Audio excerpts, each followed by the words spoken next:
Hi everyone, नमस्कार, जय हिंद। I hope you all are doing well. तो आज का जो टॉपिक है वो है कि भाई 2025 के लिए, चाहे वो प्रीलिम्स हो यूपीएससी का या फिर मेंस हो पीसीएस का, लगभग 2 महीने बचे हैं। अप्रैल मई और 25 मई को तो 3 महीने मान लीजिए आप पीसीएस के लिए, और 25 मई को यूपी यूपीएससी का एग्ज़ाम होने वाला है। तो क्या करें अब, कहाँ जाएं, किससे मिलें, क्या पढ़ें? बड़ी चिंता की घड़ियाँ, जैसा कि चिंता की चीज़ होती है, चिंता होनी भी चाहिए आपको। तो वो चीज़ आपके मन में बार बार क्वेश्चन कौंध रहे होंगे कि भाई अरे मेरा तो पॉलिटी का सिलेबस कंप्लीट नहीं हुआ, मेरा इकोनॉमिक्स का नहीं हुआ, मेरा ये नहीं हुआ, मेरा वो नहीं हुआ, मैं क्या करूं? और ज़्यादातर जो बुजुर्ग लोग हैं जो हमें बताते हैं कि भाई before 3 months of exam you have to revise for UPSC prelims exam.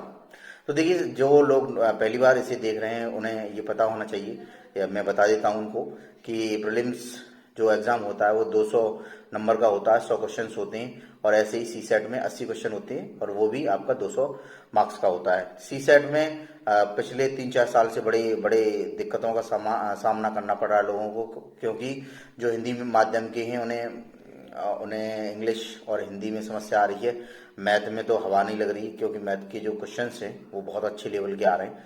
तो क्या करें अब, ज़्यादा समय नहीं है हमारे पास, तो बताते हैं हम क्या करना चाहिए। तो first of all, first thing first, आपको देखिए, वैसे तो मुझे ये नहीं कहना चाहिए क्योंकि मैं भी एक इंस्टीट्यूट से बिलोंग करता हूँ, लेकिन मैं ये ज़रूर कहूँगा कि आपको विज़न आईएएस की जो करंट अफेयर है उसके नोट्स, जो कि आपके पास पहले से ही होंगे, मुझे बताने की आवश्यकता नहीं है, फिर भी मैं बता देता हूँ कि विज़न आईएएस के टेस्ट और विज़न आईएएस के करंट के नोट्स आप इन्हें बिल्कुल मगअप कर लीजिए, बार बार पढ़िए, समझिए चीज़ों को। और कुछ चीज़ें हैं, जैसे जो पॉलिटी है उसमें लगभग पिछली बार अगर हम देखें 2024 का जो एग्ज़ाम था उसमें लगभग 20 क्वेश्चन आए थे। और 20 क्वेश्चन में अगर आपके 20 के 20 सही हो गए या 19 सही हो गए तो आपको ये बहुत बड़ा एज मिल जाता है। क्योंकि यूपीएससी का जो पेपर है वो कभी भी ऐसा पेपर नहीं रहता कि हमें पता है कि भाई पीसीएस की तरह नहीं रहता कि भाई हमें पता है कि ये सारे टॉपिक्स आएंगे, यहाँ से हम कर लेंगे तो हमारा हो जाएगा। यूपीएससी थोड़ा अच्छी चीज़ है, बड़ी चीज़ है। तो उसमें उसका जो लेवल है वो भी अच्छा खासा आता है। कभी ज्योग्राफी में आपको 20-22 क्वेश्चन मिल जाते हैं, कभी हिस्ट्री में मिल जाते हैं। लेकिन जो मैंने देखा है कुछ समय से पैटर्न, वो ये है, सॉरी, वो ये पैटर्न है कि क्वेश्चन कहीं से भी आए, ऐसे क्वेश्चन आते हैं जिसमें अगर आपने उस टॉपिक से संबंधित पढ़ा है तो आप उन्हें कर सकते हैं। फॉर एग्जांपल एनवायरनमेंट के क्वेश्चन है कि भाई क्लाइमेट चेंज से संबंधित क्वेश्चन आ जाते हैं। पिछली बार एक रैंक से संबंधित क्वेश्चन आ गया था कि भाई कैप्टन की रैंक क्या होती है, ब्रिगेडियर क्या, इसको अरेंज करने के लिए आ गया था। और आप सिर्फ अपने ऊपर कॉन्फिडेंस रखें, पढ़ने के बाद अगर मैं कहूँ तो जो आपने नोट्स बनाए हैं उसे रिवाइज करें बार बार। आप पॉलिटी के लिए देखिए, सबको पता है कि भाई लक्ष्मीकांत जी हैं, आदरणीय लक्ष्मीकांत जी, उनकी जो बुक है उसका एडिशन आप पढ़ते रहिए। और हिस्ट्री के जो एनसीईआरटी उन्हें आप अच्छे से करते रहिए। और ज्योग्राफी में आप, वैसे मेंस के लिए अलग महेश वडवाल वगैरह है, महेश वडवाल की जो बुक है वो प्रीलिम्स के लिए भी बहुत शानदार है, दोनों माध्यम में है। महेश वडवाल जी की जो बुक है बहुत अच्छी है। साथ ही साथ ये सारे तो आप काम कर ही रहे होंगे, टेस्ट आप दे ही रहे हैं। आप देखिए कि भाई आपके एग्जाम में नंबर कितने आ रहे हैं। अगर आपके ऑनलाइन आप टेस्ट दे रहे हैं, मॉक टेस्ट दे रहे हैं और नंबर वही 10, 15, 20, 50 आ रहे हैं और बढ़ नहीं रहे समय के साथ, तो निश्चित रूप से आपका जो बेसिक है वो बहुत कमज़ोर है। आपको बेसिक में थोड़ा, बेसिक्स जो हैं उनमें थोड़ा मेहनत करना है। और अगर आपके नंबर बढ़ रहे हैं, जैसे 50 आ रहे हैं, 60 आ रहे हैं, कभी 80 आ गए, कभी 90 आ गए आपके नंबर, या फिर क्वेश्चन आपके सही 50 सही हो रहे हैं, आप 50+ क्वेश्चन आपके सही हो रहे हैं 100 में से, तो ये आप समझ लीजिए आपकी तैयारी अच्छी चल रही है।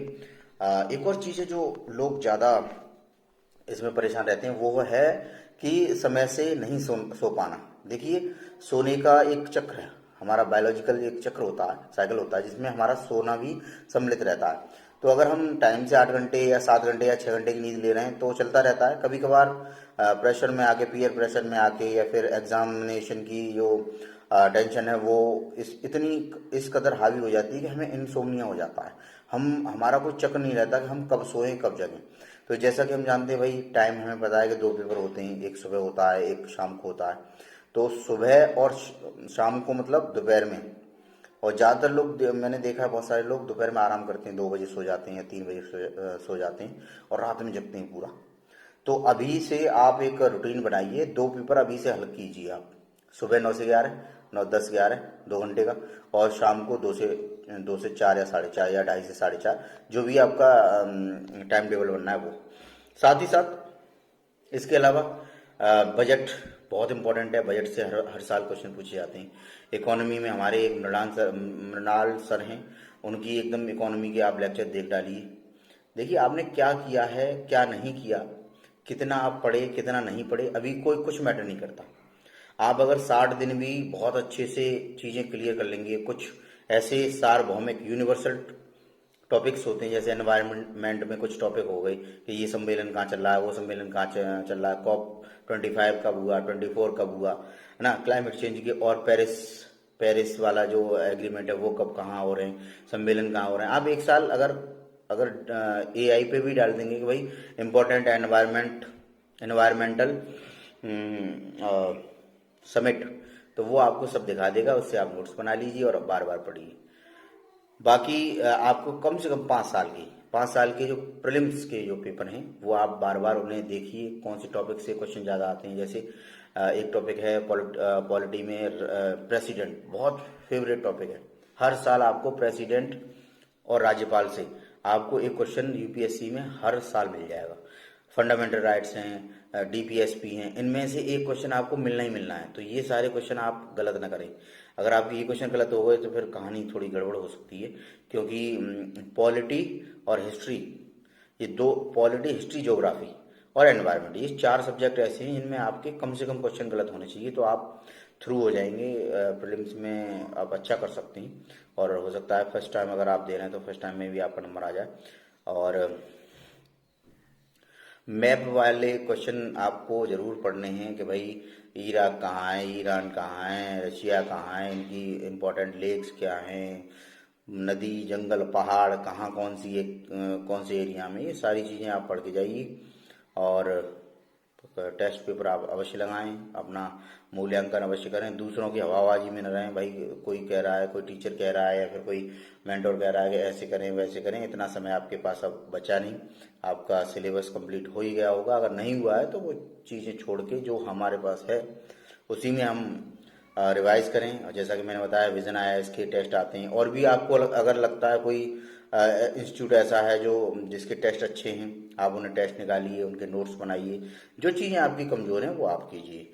तो मुझे ऐसा लगता है कि आप UPSC 2025 का जो प्रीलिम्स होगा उसे क्वालिफाई कर सकते हैं। बाकी आराम से चीज़ों को थोड़ा इजी लीजिए, कोई अपने ऊपर इतना हार्श होने की आवश्यकता नहीं है, क्योंकि हार्श होने का समय अब निकल चुका है। अब सिर्फ मेमोरी रिटेंशन करना, किसी से झगड़ा, लड़ाई, मारतोड़, या फिर किसी रिलेशन में आफत नहीं मचानी। बिल्कुल शांत, कीप काम, बिल्कुल कंपोज रह के अपना ये काम करना है। टेस्ट लगाने हैं, टेस्ट लगाते रहने हैं जब तक कि आप पेपर न आपका हो जाए, और उसे एनालाइज करना है। 100 क्वेश्चन आप रोजाना एनालाइज करना है आपको, एक अच्छे इंस्टीट्यूट के जो संबंधित है टॉपिक से।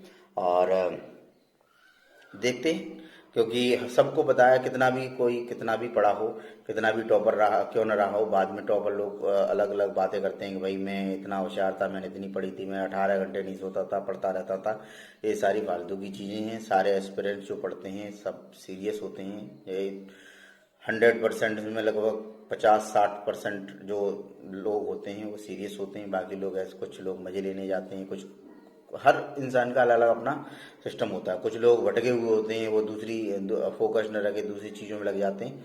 तो हमें भटकना नहीं है, हमें परेशान नहीं होना है, हमें सिर्फ अपने लक्ष्य पर फोकस करना है कि भाई हमारा जो भी डेट है 25 मई, 25 मई 2025 आई थिंक ये डेट है। उस पर उसके लिए तैयार रहना है, और कोई शादी समारोह घर में हो तो उसे थोड़ा अवॉइड करने की कोशिश करें। उतने मज़े न लें जितने लेने हैं, क्योंकि अगर अभी आप मज़े ले लेंगे तो आपका ये पूरी साल थोड़ा कष्ट में बीत सकता है। बाकी शादी अटेंड, अगर खास की शादी है तो अटेंड कर लें, कोई दिक्कत नहीं है। और अगर दूर का रिश्तेदार की शादी है या मित्र की शादी है तो शादी चले जाएं, ऐसी कोई आफत नहीं पड़ रही, लेकिन उसको आप सफाइज कर लें किसी दूसरा जो अपना आपका लेजर टाइम है उसमें से निकाल के। और बजट, जाते जाते बजट हो गया जो आपको अच्छे से देखना है, इकोनॉमिक सर्वे और बजट, ये दो चीज़, और साथ ही साथ पॉलिटी के क्वेश्चन, राज्यपाल, राष्ट्रपति और तुम्हारे प्राइम मिनिस्टर, डीपीएसपी, और ये 93 जो अमेंडमेंट है वो, ये सारी चीज़ें आप देख लीजिए। और इतिहास में एंशियंट और मिडिवल हिस्ट्री से भी काफ़ी क्वेश्चन आने लगे, तो एक व्यवस्था बनाइए और उसे रिवाइज कीजिए। आई होप, मेरी शुभकामनाएं आपके साथ हैं कि आप 2025 में प्रीलिम्स थ्रू करेंगे, क्लियर कर लेंगे। सीसेट में आप जो आपकी कमज़ोर चीज़ है और आपको लगता है कि आप वो कर सकते हैं, जैसे फॉर एग्जांपल मैथ के क्वेश्चंस हैं, एचसीएफ एलसीएम के, प्रोबेबिलिटी के क्वेश्चन हैं, जो आप थोड़ा पढ़ के आपका आपका वो बेस मजबूत हो सकता है। यूट्यूब पे बहुत सारे टीचर्स हैं जो पढ़ाते हैं, उसे देख लीजिए आप और क्वेश्चंस अच्छे से कर लीजिए। क्योंकि ऐसा होता है कि भाई कभी हम बहुत मेहनत सीसेट के पेपर फर्स्ट में कर देते हैं, लेकिन सीसेट 2 होता है या फिर जीएस का 2 पेपर होता है, उसमें हम पिछड़ जाते हैं, जिससे फिर परेशान होते हैं। तो ऐसा ना करें। धन्यवाद, नमस्कार, जय हिंद।